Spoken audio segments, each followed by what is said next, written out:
So you found a house and you're ready to make an offer. That's a great step. There are a couple of things that you want to be aware of regarding deposit checks. The first check goes along with the offer to bind the offer, and that is okay to use a personal check. The check will be made out to the listing agency, and they will hold it in escrow. The amount of the check is usually $500 or $1,000. That is the first one. The second one is at purchase and sale, also known as P&S.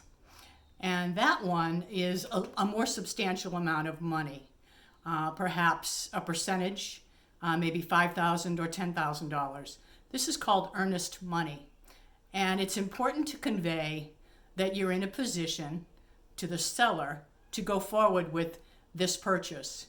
And by putting that amount of money down, it conveys that you are serious.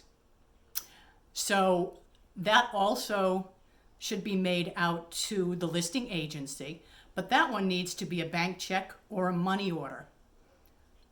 Now, both of these are refundable should something go wrong during the transaction. The contingencies that we build in, which are an inspection contingency and a mortgage contingency, will allow that money to come back to the buyer should the transaction not be able to go forward. So, for example, after the home inspection, if there's something that cannot be resolved between the buyer and the seller, then the money would be fully refunded, that $500 or $1,000.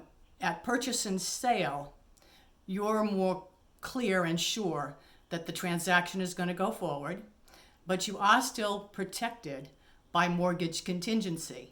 And if for some legitimate reason the bank will not give you commitment, then that money is also refundable. Now, both of these checks will go into an escrow account, which is held by the listing agency, and they come off the price of the home.